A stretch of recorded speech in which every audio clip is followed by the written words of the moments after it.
Fala, amigos, somos do canal O Livro Perseguido, e agora vamos contar uma história bíblica. A história dos anjos que tomaram para si mulheres humanas, conforme descrita na Bíblia, é um relato intrigante e repleto de mistério, encontrado no início do livro de Gênesis. Essa narrativa levanta questões sobre a interação entre o celestial e o terreno e traz implicações profundas sobre a corrupção da humanidade e o juízo de Deus. Vamos explorar essa história em detalhes, mergulhando nas escrituras e em fontes externas que oferecem maior contexto e explicações. O relato começa em Gênesis 6:1-4, onde é dito que, quando os homens começaram a se multiplicar na terra e lhes nasceram filhas, algo extraordinário aconteceu.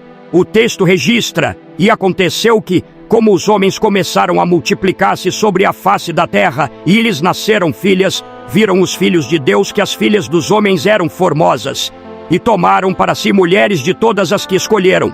Esse versículo menciona os filhos de Deus que, ao verem as mulheres humanas, tomaram-nas como esposas. A expressão filhos de Deus tem sido objeto de intensos debates teológicos e interpretações ao longo dos séculos.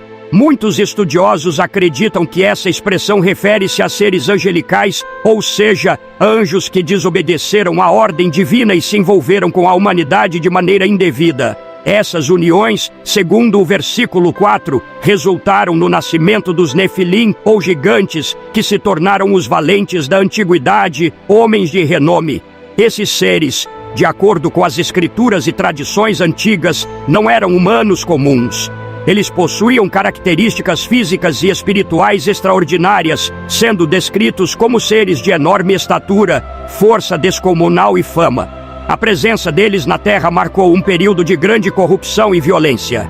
Esse evento é descrito de forma breve em Gênesis, mas suas implicações são enormes.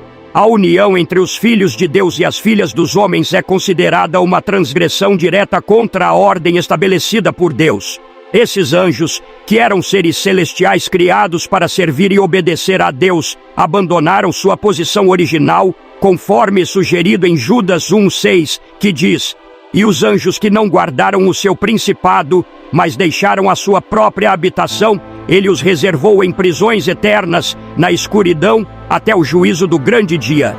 Esse versículo ecoa a ideia de que houve um grupo de anjos que decidiu desobedecer a Deus e agir por conta própria, abandonando sua função e natureza celestial.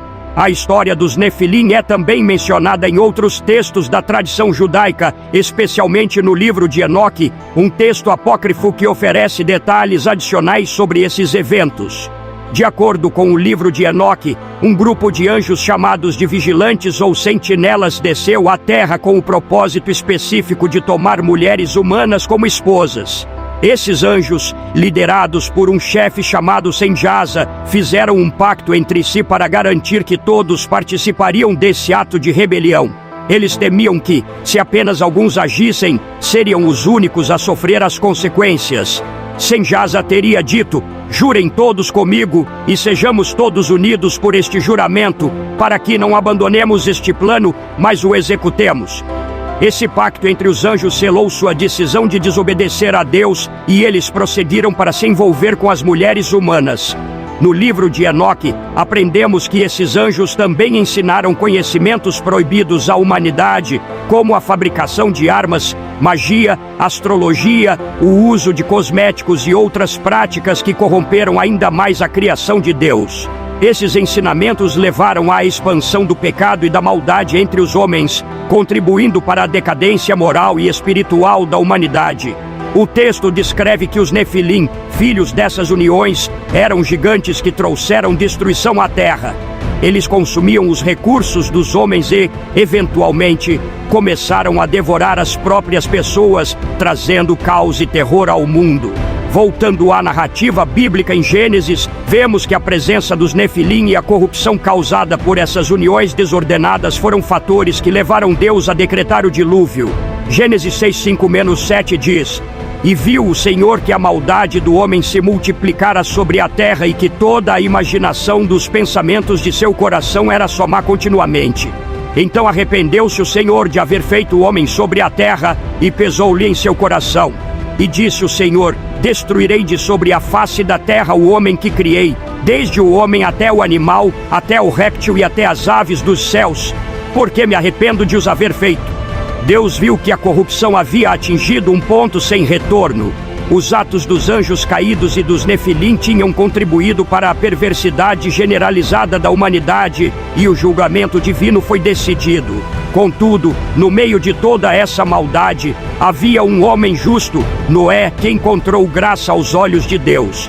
A narrativa então muda para o plano de salvação de Deus, que consiste em